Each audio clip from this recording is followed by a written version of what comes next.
So now I'm going to tell you my reggae story.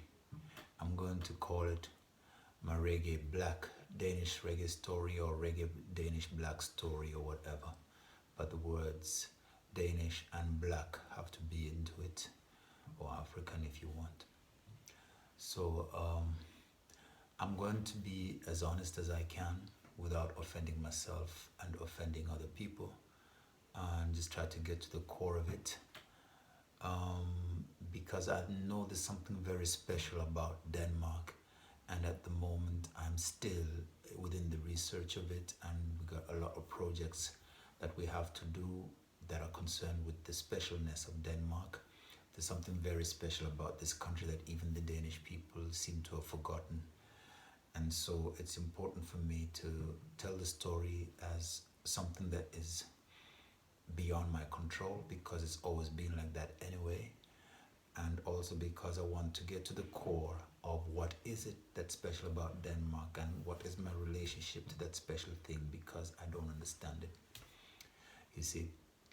So what I know is that when I started to look for myself within reggae music, it looking for myself within reggae music was a way of trying to find out what was going on.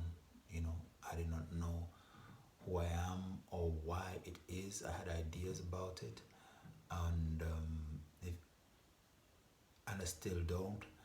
And it became a search or a need. It just was stronger than anything else, and everything had to wait. When I started that journey, I started taking that journey, I guess, quite early, and the journey was taking me before I started taking the journey. So it's really up to God Almighty, who knows everything, and I seek His guidance and love as I tell this story, so that His purpose and His intention with these words and with my talent and with my time and with this country, that should be fulfilled. I would like for this story to have the right resonance with whoever hears it. I would not like to want to put across or market something that is not, because I don't know what my spiritual impact really is in the end, and God knows that. So I really have to believe in God a lot, because I am still looking for those answers, and too many things in my life have been confused, you know. So you ask yourself many questions when you don't understand things in life. I had to wonder what was up with having a white father. You know, all of a sudden I had a white father. I do recollect my real father, not by face,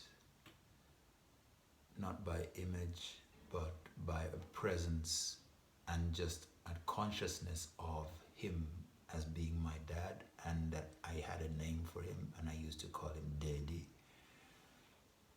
And the one and only recollection I have of my father, where I can slightly remember his face, but I definitely can remember this, that I was in his presence. It was together with my sister Rachel, and we were driving in a car. Somehow I remember that my father's car was a Toyota. Whether it was orange or whether it was yellow, I can't really quite remember.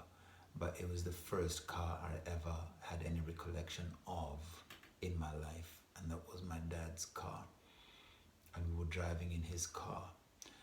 Because I remember the shape of the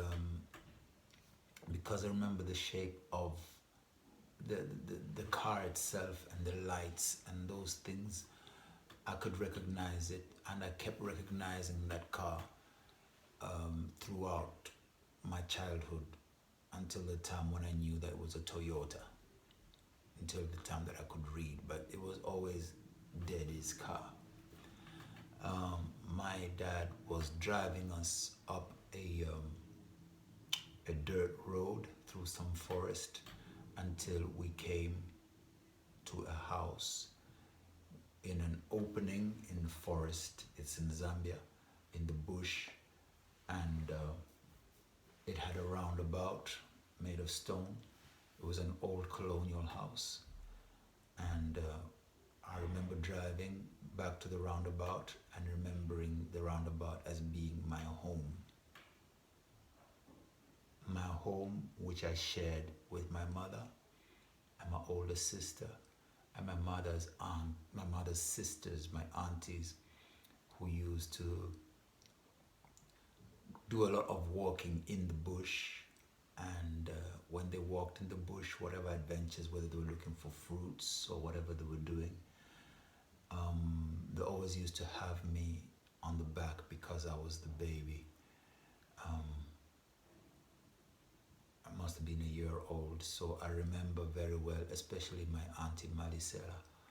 And I was walking, I remember being on her back and the sway of her, and I could hear her voice through her back, you know, talking to the other. So it was always comforting. And sometimes I'd fall asleep and you wake up and they're still walking in the bush, laughing, singing, finding sugar cane, finding berries, finding fruits, you know. So I grew up with that vibe of these African women walking through wilderness.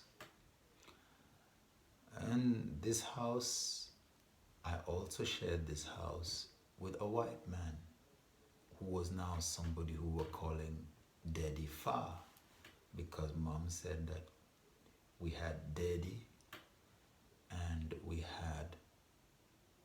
also had Daddy Fa. And Fa is the Danish word for dad. And as I can remember, at some point later, my mother said that we used to call him Hans by his first name because that's how he had introduced himself to us. But my mom insisted that we stop calling him Hans and we find the right name for dad, and we must call him Dad. And he said the name for dad in Danish is Fa. And so we started calling him, we didn't say Fa, we'd say Fa, because that's how the African intonation would be, like Fa. So to me, it felt like the right way to call him. So whenever I'd call him, I'd say Fa, Fa, you know. But later on, when my little brother Danny grew up and was calling him, he had heard how the Danish kids were calling him, calling their father, and they'd say Fa. And I'd be like, wow, he's calling him that way. Maybe I should start calling him that way too. So it became a thing to say Fa instead of say Fa. What a story. It's the first time I'm telling this story like this, and it's important that I tell it like this. So the car arrived in this opening, and I just know that it was daytime when we were driving up, and it was daytime when we arrived. But the next memory was not in the daytime, it was dark, maybe the sun had gone down, and all I remember was it was two men arguing over the top of the car, and my mother was standing in the doorway. And I got to learn much later in my life that what my real dad had done was illegal. It was wrong. He had come to pick us up for the day, and we had gone with him in the car, me and my sister, and he'd spent the day with us, and he had brought us back. And when he brought us back, my Danish dad was furious because it seemed he had violated something or other. And I just remember a conversation that my mother had with one of her friends much later, I think when I was 8 years old. She was saying that as the argument raged, she was torn between the two men because she was actually in love with both of them, and and she was confused whether she should stay with my dad or continue her new life with my dad.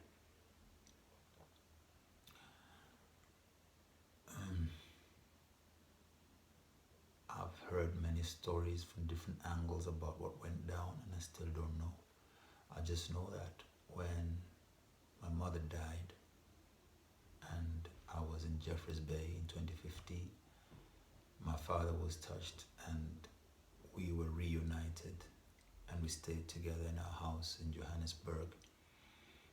And for 7 days I was with my father, and for the first time in my life I heard the story from his point of view.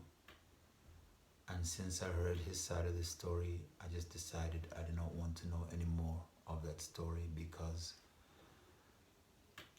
I would have to imagine that one of my parents was not telling the truth, and I did not want to think of either of my parents as being a liar. So I've left it to be one of the mysteries in my life, which I'm just gonna have to move on and just keep the best possible memories of the people who were my parents. And I would say all three of them. My Danish dad never said anything about the story. He was not the type of person. He was a quiet and silent person. And so it rests, you know. So you can imagine that in reality and in truth, as a soul, as a spirit, and as a child, that I would go looking, you know. And it reminds me of a Bob Marley song that's called I'm Hurting Inside. And I'm gonna sing that, and you will have an understanding of why Bob Marley is important to me, because he had a similar experience as a child where you have to ask questions. Who am I? Where is my father? Or why is my father white and my mother black? But I had to ask more questions. Where is my black father as I grow up with my white father? You know. When I was just a little child, happiness was there a while, and then for me it slipped one day. Oh, happiness, come back, I say. 'Cause if you don't come, I got to go looking for happiness.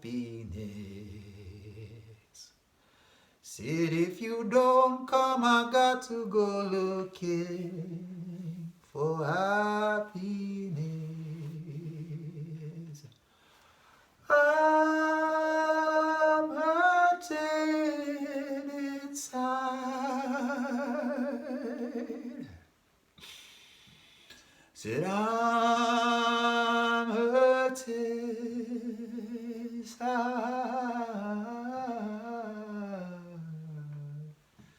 So you see, that's our story as reggae children.